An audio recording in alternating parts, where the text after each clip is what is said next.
5 de los 6 acusados por el secuestro de un comerciante de nacionalidad china cometido en agosto del año 2016 acabaron de firmar hace pocas semanas un acuerdo de juicio abreviado por 10 años de prisión. Y hoy, en esta nueva edición de Archivo Criminal, te vamos a contar la historia completa de este caso, el primer secuestro extorsivo cometido en la provincia de Misiones.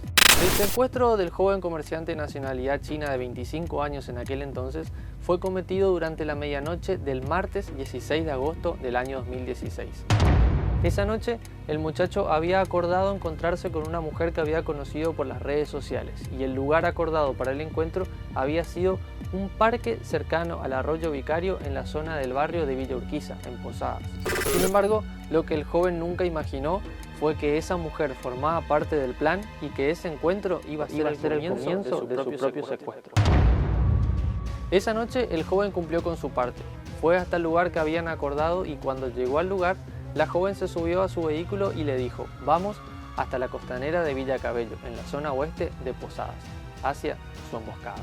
El joven accedió sin sospechar completamente nada, pero cuando llegó al lugar pasaron unos minutos y se dio cuenta que la noche no iba a terminar para nada bien. Es que en ese punto, al cabo de unos minutos, el joven fue interceptado y reducido por otros dos sujetos que lo subieron a otro vehículo y lo trasladaron hasta una casa ubicada en el barrio San Isidro de Posadas.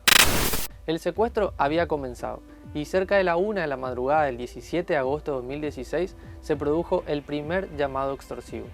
En esa instancia, los secuestradores se comunicaron con el padre de la víctima y el primer pedido a cambio de la liberación del muchacho fue ni más ni menos que la imponente cifra de $500.000 en efectivo. Durante la madrugada se concretaron al menos 3 llamadas más, pero la última se registró a las 4 de la madrugada y en esa instancia los secuestradores bajaron el monto pedido a $200.000. El padre de la víctima accedió.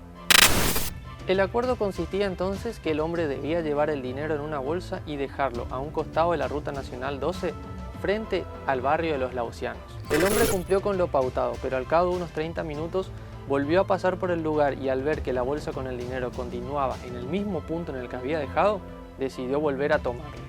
Es que el plan de los secuestradores se había frustrado y más adelante te vas a enterar qué sucedió en el medio. Es que para ese entonces el padre de la víctima ya había solicitado ayuda a un vecino policía que tenía y a su vez ese vecino policía dio aviso a sus colegas y también a la justicia, que en ese momento ya había ordenado intervenir las líneas telefónicas utilizadas en los llamados extorsivos. Pero el momento clave del caso se registró a las 12 del mediodía de ese 17 de agosto. Fue cuando un vecino reportó a la policía que el joven que había sido secuestrado había logrado escapar de sus captores y llegó a su casa pidiendo ayuda. Tras el alerta, varios patrulleros policiales fueron hasta el lugar en el que se encontraba el muchacho. Y en esa instancia se cruzaron con una misteriosa camioneta Audi que al ver a los patrulleros se dio inmediatamente a la fuga. Esa situación derivó entonces en una persecución que se extendió hasta la localidad de Oberá, más precisamente frente al cementerio sueco, donde finalmente la camioneta Audi pudo ser interceptada y su conductor detenido. Fue el primer detenido del caso. Era Lin Shihua, otro comerciante de nacionalidad china, dueño de comercios en la localidad de Candelaria. Tras ser socorrido entonces por la policía, el muchacho que había sido secuestrado pudo aportar el lugar exacto en el que había estado cautivo durante casi medio día. Y ese lugar apuntó a una vivienda en la manzana 38 del barrio San Isidro. Hasta allí fueron los investigadores. Una vez en el lugar, los investigadores realizaron un allanamiento y lo encontrado en el lugar disparó una innumerable cantidad de hipótesis paralelas. Un hecho que se disparó esta madrugada con la desaparición del ciudadano chino y su búsqueda, se llegó hasta hallazgo, que es realmente parte de lo que sería un arsenal. Aparentemente hubo mucho movimiento en esta casa de traslado de materiales, de llevar materiales que seguramente tienen que ver con lo que ustedes han filmado, ¿no es cierto? Hay municiones, hay equipos de preparación para estar en el monte. Bueno, está en un marco de una investigación judicial la procedencia y cuál es el destino de estas cosas que se encontraron acá, ¿no?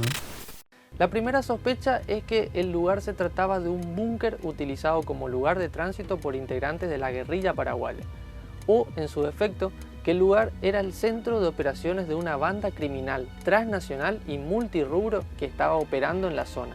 Sin embargo, nada de eso fue así y la investigación terminó esclareciendo todo. Parte de los equipos que hay son equipos de supervivencia de monte, prácticamente para equipar unos 30 hombres, consideramos nosotros a primera vista, porque todavía estamos haciendo las actas, ¿no?, de secuestro. Entre estos elementos hay carpas de campaña, bolsas de dormir, fundamentalmente para permanecer en selva, cocina de campaña,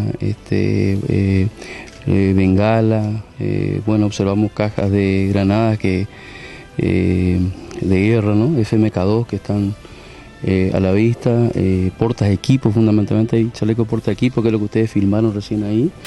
La pesquisa iniciada en aquel entonces determinó que todos esos elementos eran propiedad de un capitán del ejército que utilizaba todas esas herramientas para determinados cursos que hacía y que al no tener más lugar en su casa aceptó la propuesta de un subordinado suyo que le ofreció una casa en el barrio San Isidro para guardar todos sus equipos. Ese subordinado se trataba del soldado Nicolás Penayo, otro de los imputados en la causa.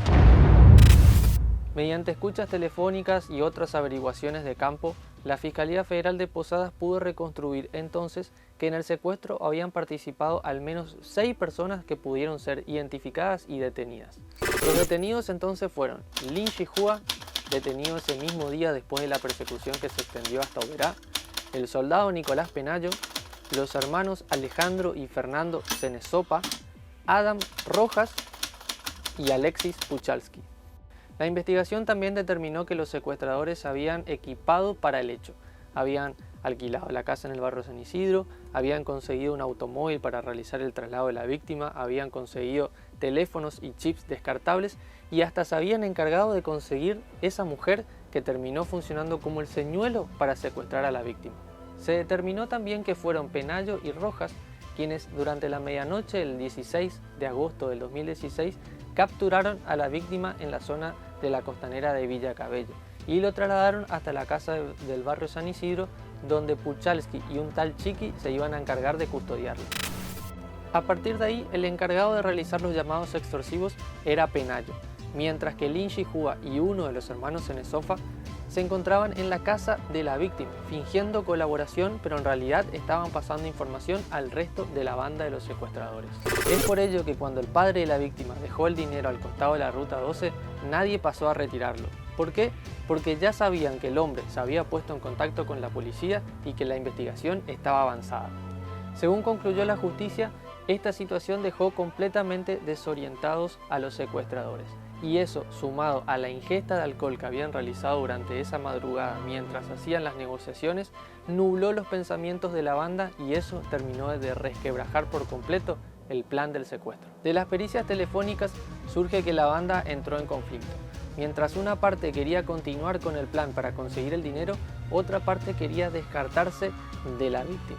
Y así transcurrieron las horas hasta que al mediodía del 17 de agosto la víctima pudo escapar y eso terminó de frustrar por completo el plan. Con el tiempo y a medida que la justicia iba recibiendo los elementos probatorios, uno a uno fueron cayendo casi todos los involucrados. Casi todos, porque ese tal Chiqui mencionado anteriormente y la mujer utilizada como señuelo para la víctima nunca pudieron ser identificados y por lo tanto tampoco fueron detenidos. Los restantes 6 implicados en tanto permanecen detenidos e involucrados en un vaivén judicial durante todos estos años que pareciera haber acabado hace escasas semanas. Es que a fines de 2018 todos firmaron un acuerdo de juicio abreviado por 10 años de prisión, pero luego 2 de ellos decidieron apelar esa resolución y por lo tanto el acuerdo debió ser anulado. Como consecuencia de ello, el expediente dio un paso hacia atrás y se fijó fecha de debate oral para el 29 de julio de este año. Los imputados debían entonces sentarse en el banquillo de los acusados del Tribunal Oral Federal de Posadas para responder por sus hechos, pero el proceso volvió a ser suspendido. Y debió suspenderse porque finalmente 5 de los 6 acusados resolvieron volver a acogerse a la vía de un juicio abreviado, admitiendo sus responsabilidades en el hecho y aceptando ser condenados a una pena de 10 años de prisión por el delito de secuestro extorsivo.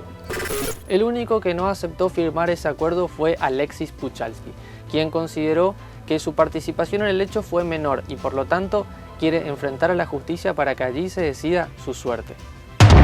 Por lo tanto, la decisión de la justicia fue la siguiente: dividir la causa en dos y separar las actuaciones que involucran a Alexis Puchalski para que Alexis Puchalski sea sometido a un debate oral y público que aguarda fecha para su realización.